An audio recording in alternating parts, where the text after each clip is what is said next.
Hi, everyone. Today, I would like to comment on this document, which is a technical report which has been recently published by the American Healthcare Research and Quality during their summit. I think it was conducted in January of 2025. The aim of the summit was to address emergency department boarding. So, just for a disclaimer, I'm commenting from the vantage point of an emergency department nurse. And yeah, let's go over this document. I briefly highlighted some of the points that I would like to touch or somehow interested me. Yeah, that's the disclaimer. It's just my personal opinion as a nurse working in the emergency department. So let's get right into it. All right, so here's the document. And then, okay, here are the authors. This is in January 2025. Okay, table of contents are here, executive summary. Well, this is the gist of it. The aim of the document is to identify actionable hospital level and health system level solutions to address ED boarding systematically. All right, here they stated that ED boarding significantly impacts patients, staff, the healthcare system, and public safety. In brief, the key drivers of ED boarding included the following based on the summit. One is due to capacity mismatch. According to this, there's a long-standing focus on shifting the healthcare system toward outpatient care has reduced the number of available inpatient beds, while the number of ED visits requiring admission has increased. I'd comment that also, I think with the increased number of ED patients, I'd like to add that the patients that are coming to the ED are more complex and more sick. So I'd like to highlight or emphasize on that adds a different layer on the profile of the patients that needing care that are coming to the hospital through the emergency department. Next driver is the financial incentives.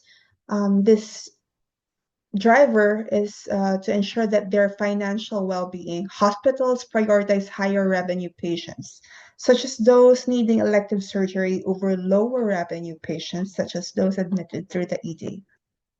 Yeah, that might be right too. This summit has been attended by various stakeholders from the emergency department across the nation, I believe, or I'm not sure if there are international participants, but here are the statements from the stakeholders. But from my experience, I think those patients that are coming for surgery alone doesn't necessarily need to come through the emergency department. There are various pathways that they can utilize. Some may be through outpatient referrals that that may be considered through direct admit pathways. Others may utilize day surgery, day surgery options, or so there are various options not needing to go through the emergency department. So maybe that's a point of discussion. Next is the administrative issues. Delays in discharging inpatients, including those resulting from prior authorization and other administrative requirements, prevent hospitals from making inpatient beds available efficiently for ED patients. Okay, all right. What we know about what works and what does not work. So three types of programs are commonly thought to reduce ED boarding but are ineffective because they primarily focus on ED input factors and not on drivers of boarding. This interested me because I think most of the EDs, and I can speak for myself, and based on my experience, of course, that most interventions that are being done are surrounding these programs. And yeah, the summit stated that these are not the best way to address ED boarding. So I found myself in this portion a little bit. Yeah, yeah. This sounds right. Okay. First intervention that they found ineffective are the programs to keep low acuity patients out of the ED because they do not reduce boarding. This is because low acuity patients are rarely admitted to the hospital. All right. And they have expounded a little more on what are those programs that focuses on low acuity patients. Next program or next focus that they found ineffective are alternative care programs to keep patients out of the ED, such as expanded telehealth options or urgent care clinics. They do not alleviate boarding for the same reason. However, these programs may still improve care processes for patients who receive these services. And lastly, and this really hit me a lot. Programs designed to reconfigure EDs and their processes, such as ambulance diversion or building larger EDs, do not reduce boarding because this program do not address capacity of the hospital or ED outflow. So it is known. They know that reconfiguring EDs and their processes are ineffective, and yet these are mostly the interventions that are being done until this time. So, yes.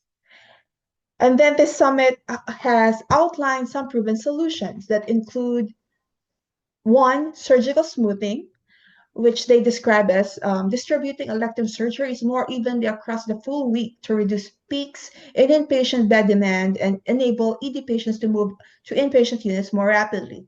So basically, it's saying to evenly distribute surgical schedules. But as I have alluded to earlier, some EDs may not, these patients that are coming to the hospital just for the sole reason of surgery may not utilize or may have other avenues to get access to surgery, not not only the emergency department. While I recognize that other hospitals do that, but it might not be the best option to get those patients to the surgery and get those procedures done.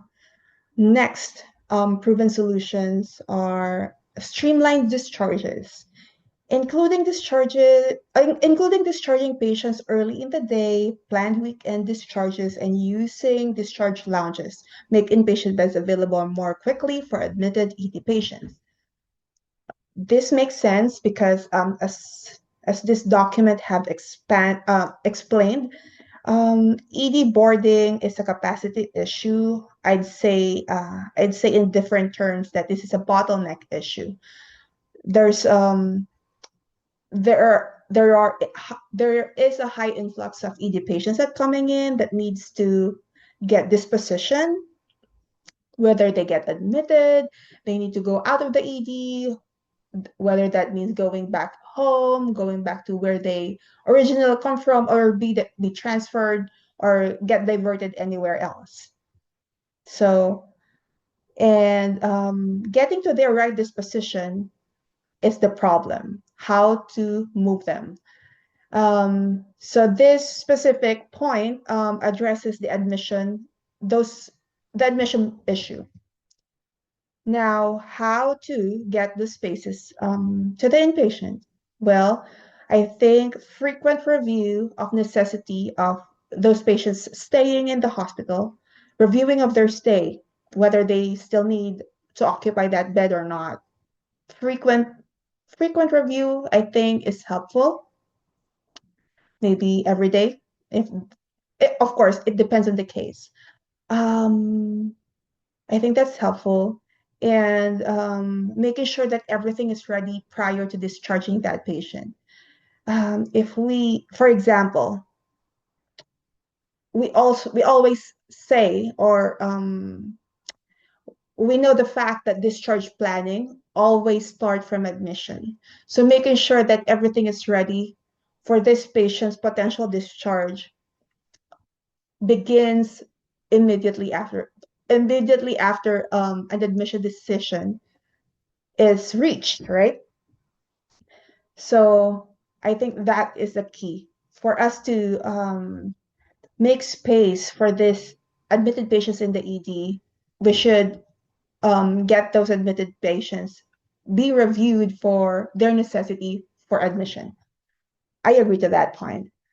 Next is that hospital efforts to use inpatient bed managers to speed bed assignment, provide alternative services for behavioral health patients, and involve executive leadership in addressing the challenge are effective in reducing ED boarding. Yes, I strongly agree to this too because executive leadership is crucial in all of these because how will you mobilize your resources without proper leadership, right? And also, it touched on vulnerable patients or specific populations because ED is not all the time catering for specialty cases, special populations, or targeted populations. Yep. So having those resources handy and having the support or back of your leadership is crucial also. Other suggestions from the summit include measurement, standardized, and public reporting, um, increase hospital and health system accountability for e-reporting. This makes sense as well because here you will see networking from your like hospital um, like hospital system. So we can compare ourselves with these uh, facilities to ensure that mm, how do we compare with them and how can we make sure that um, how can we improve each other? So I think that's what I'm trying to say. All right, next is other suggestions include regional health data system could support sharing data about bed availability, aligning payment and incentive policies, increase support to help rural hospitals, and divergent strategies that reduce the need for inpatient care among behavioral health patients may reduce ED boarding. Yeah, so that alluded to specific behavioral health patients too. All right, this is important. While strategies to support ED staff, such as violence prevention programs, peer support groups, and the use of technology to monitor patient vital signs do not address ED boarding directly, they may support ED clinicians and staff as they work under the stressful conditions ED boarding causes. I am a strong proponent of this because ED staff and patients get the brunt of all of these system issues, and we need to support them. Otherwise, this issue is spiraling and will be very detrimental to the community. If we don't provide necessary support to staff, we might see a lot of turnover and challenging recruitment, which I think the document has outlined to or identified as a key effect of ED boarding. So how do we support ED staff? One is to make um, to make their work easier. The workload is already increased. All right. So it's not unlike those in the inpatient wherein you have a fixed number of beds. The ED is different because um, we our care areas are fixed, but we adapt. We try to adapt it to the number of patients that come. We cannot refuse. That's the thing. Um, our patients in the waiting room are still patients. They still are part of the count. We may talk about different numbers of different measures on how to those are many arguments like who are ED patients and who are not. It's interesting because I think I read a statement very long time that our true ED patients are the new patients that come.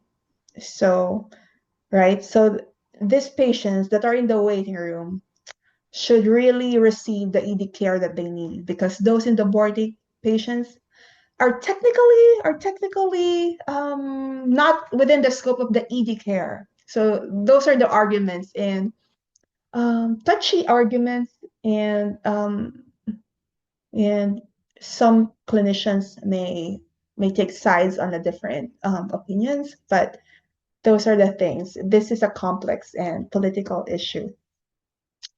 And support of the staff make so I think the point that I'm trying to get at is make the work of the ED staff better, not harder.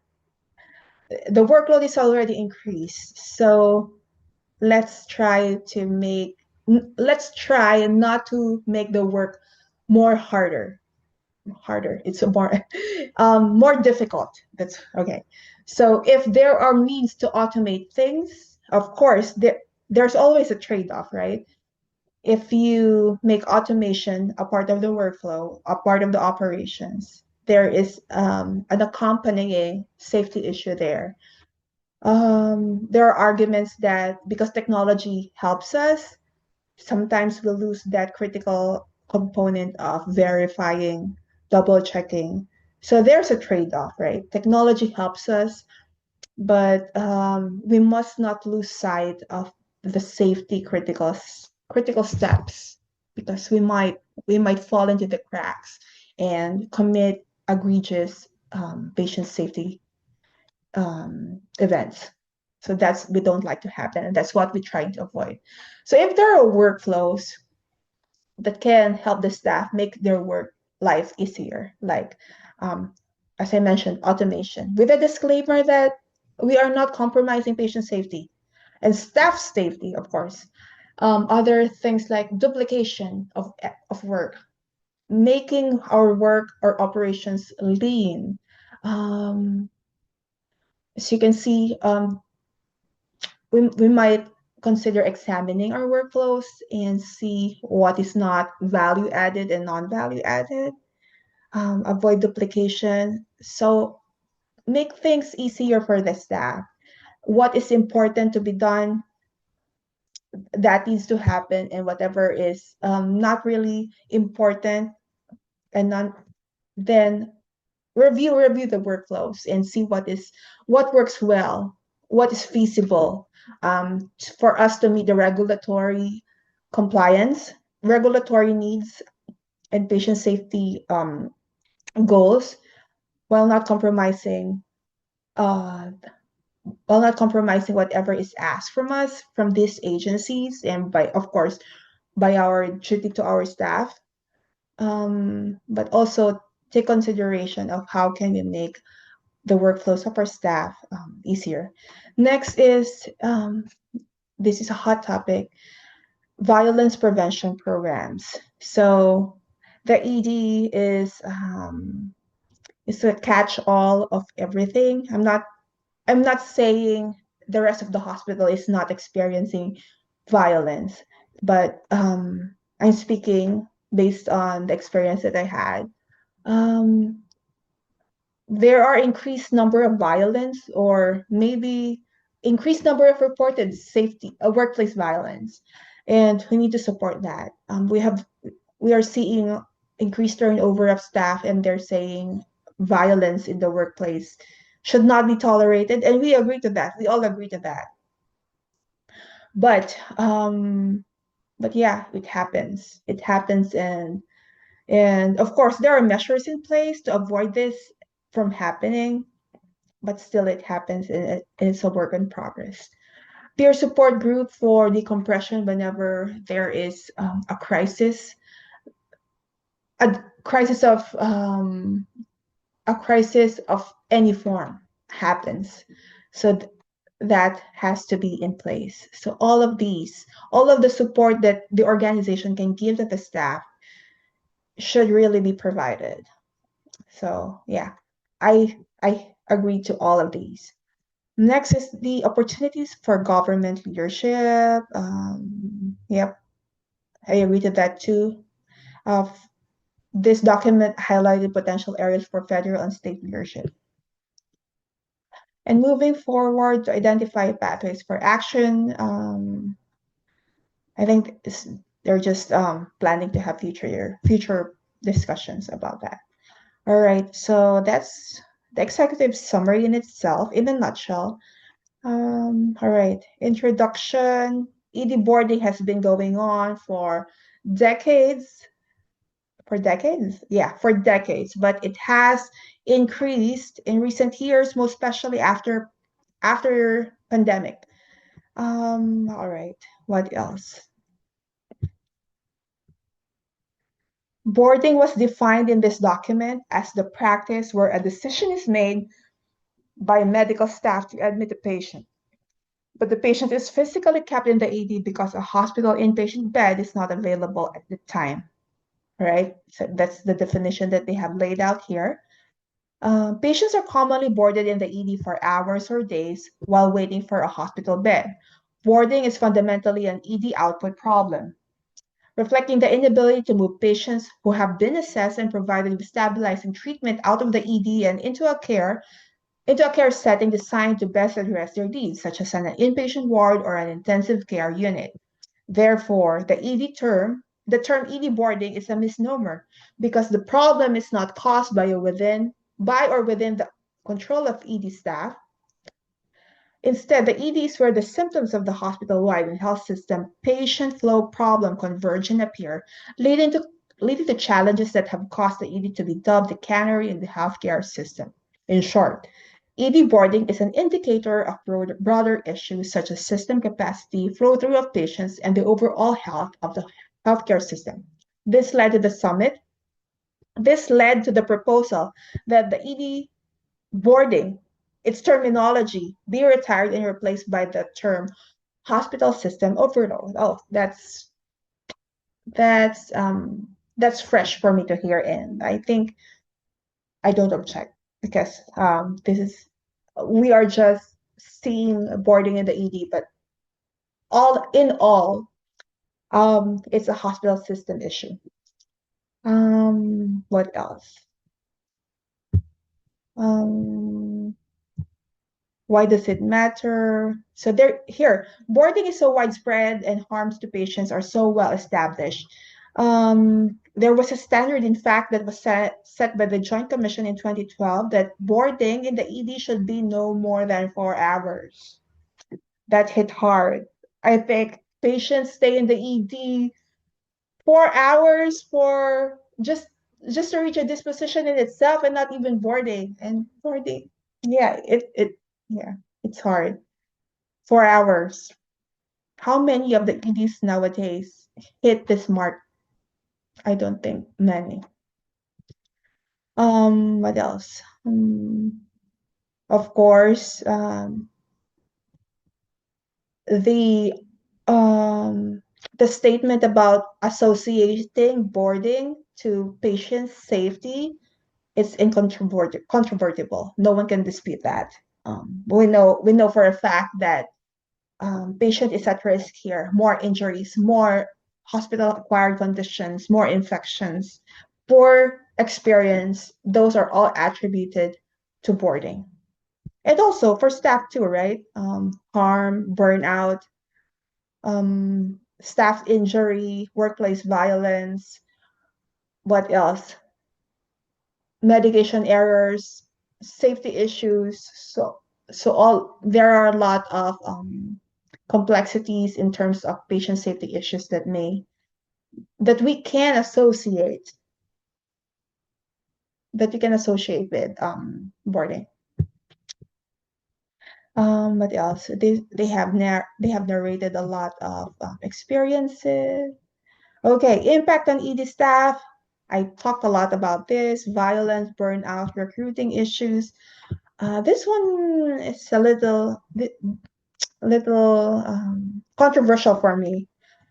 Um, It says it narrates that there was a moral injury that clinicians experienced when making medical decisions they would not need to make if a patient were not boarding in the ED. When a patient is agitated, for example, as it is narrated and stated in this document, when a patient is agitated to the point of requiring sedatives in the ED that they would not need if they were on an inpatient ward, not only are we making the patient worse by giving sedatives that would not otherwise be needed, but then if we don't do that, that nurse's time is taken up by the patient. Now we're compromising care for all other patients. There's nothing good about that situation. We should not even have to be worrying about what sedative to give to this patient because they shouldn't be in the ED to begin with. I don't want to give them benzos. I don't want to give them antipsychotics. But also, I can't have them climbing the walls and putting themselves and staff and other patients in danger. Hmm.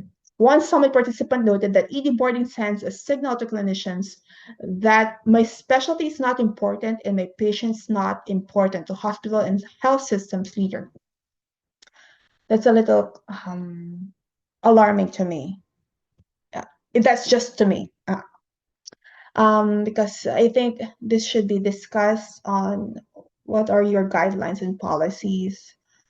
Um, in the specific situation wherein the narrative gave the experience of giving sedative on a patient that literally was reported that this will not be given if the patient was admitted to a floor. So that's a point of discussion. Impact on cost, we all agree to that, increased length of stay, reimbursements, and then impact on public safety. This one is another point to highlight. ED boarding poses significant challenges for emergency medical services, and the extended time that ambulance crews spend waiting in EDs affects public safety. Historically, EMS crews could expect to arrive at the ED, transfer their patient, and be back on the street ready to respond to a new 911 call within 20 minutes. In recent years, the amount of time that EMS crews spend in the ED has increased significantly, with more than 1 in 5 hospital trips leading to an ambulance being out of service for an hour or more. Right? So we have seen patients that are being brought by the ambulance and EMS, instead of them handing over the care of these patients to the ED staff, there's no ED staff to hand it over to. So they need to stay with the patient. And this just this statement only implies that this EMS staff or crew could have been attending to a call to to the field, right? So this is another viewpoint that we need to consider. Hmm. All right. And then this is a call for us that in the event of large-scale terror event, an infectious disease outbreak, or a large-scale accident such as chemical release, patients will come to the ED regardless of how many patients are already boarding there. Right. So this is very alarming that there's already boarding, and crowding is a different thing. Boarding, there's a bottleneck, and crowding is there's increased number, influx. And we're not even taking into account mass events of mass casualties. And what kind of disaster? That's a disaster at a different level. So we really need to be thoughtful about that.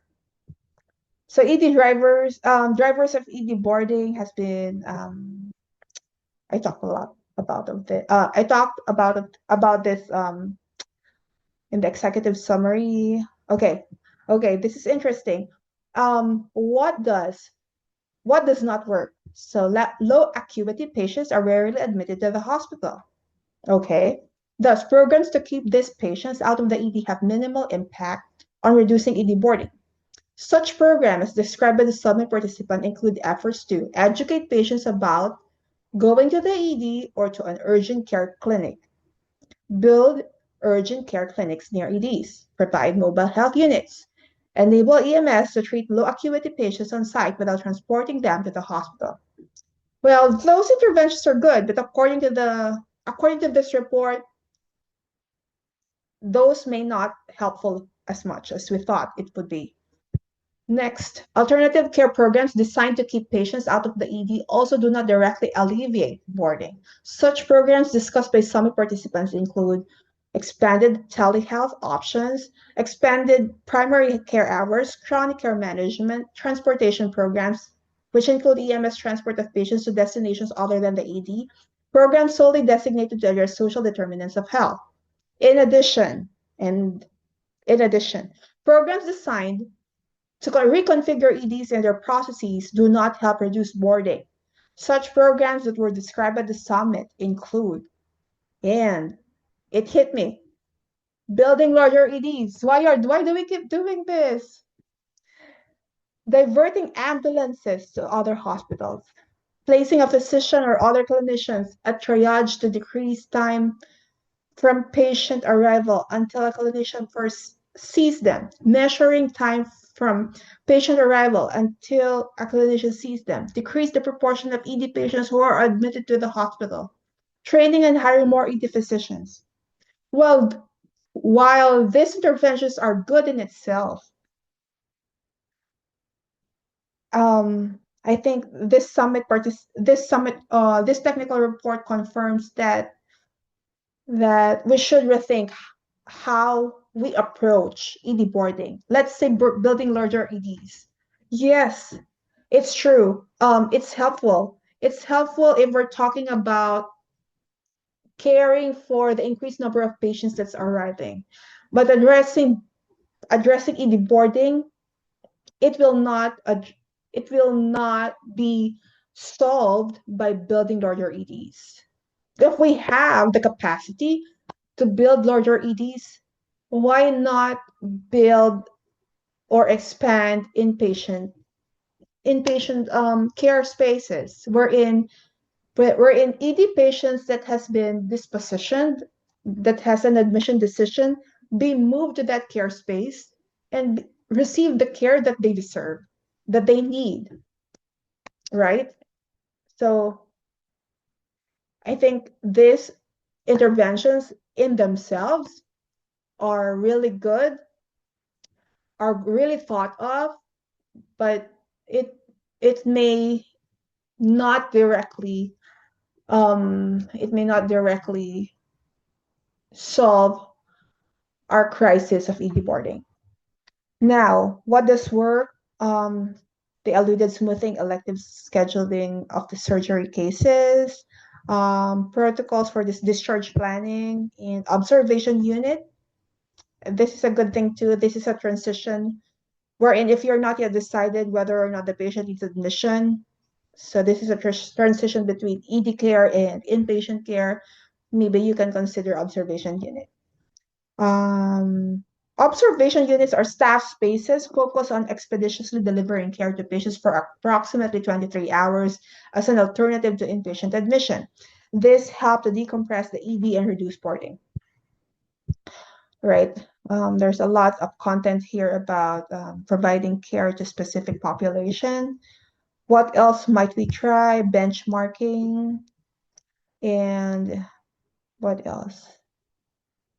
Yeah, basically there are standards listed here which addresses highly vulnerable and targeted populations such as our age-friendly hospital guidelines wherein they advocate wherein this statement advocates elderly patients to be moved out of the ED within a specific time frame, wherein it's stated here 8 hours of arrival or within 3 hours of decision to admit out of the ED because there is increased risk of delirium because of a lot of stimulus in the ED. Yep, so there's a lot of risk involved in staying in the hospital, in staying in the emergency department in particular.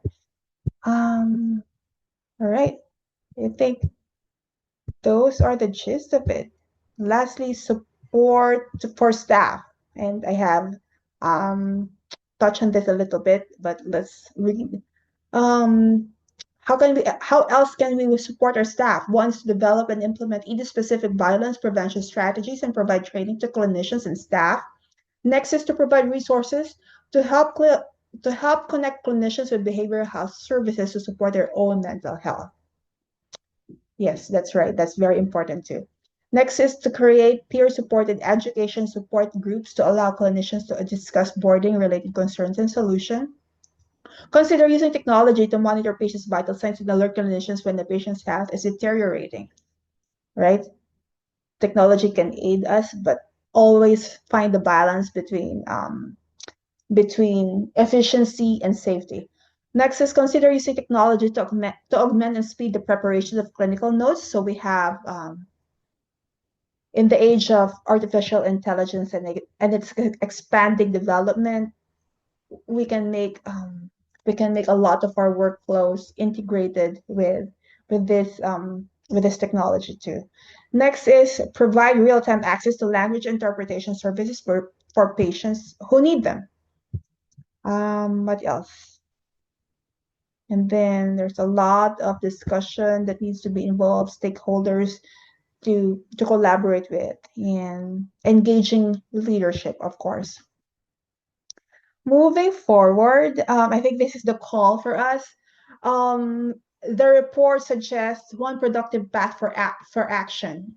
That is to employ a systems thinking approach that focuses on the ED and beyond to ensure that future actions are fruitful in reducing boarding. The first step would be to identify a boarding standard that is reasonable from a patient care perspective, and that meets two criteria. The standard would be one, appropriate for promoting patient safety and quality care, and two, feasible for hospitals to meet if the entire healthcare system were working ideally. Yeah, so the recommendation would then form the core of much needed national action plan to reduce ED boarding and bring our nation closer to the vision of timely health quality and safe healthcare plans for all ED patients. And yep, I think that I've reached the end of it. Well, those are just my comments, and this is a great read for an ED staff, which speaks a lot on how we can, as a workforce, deal with this perennial problem of this of ED boarding, as this might turn out as a crisis, right? And um, hand in hand, together with other EDs, we can find solutions. If not totally solve the problem, alleviate the the negative consequences that it had incurred. Yep, I think those are it. And again, those are just my honest opinion from the perspective of a clinician that had an experience in emergency departments. I hope I get to share those with you. Thank you so much. I think that's the end of it. Thank you. Have a great day.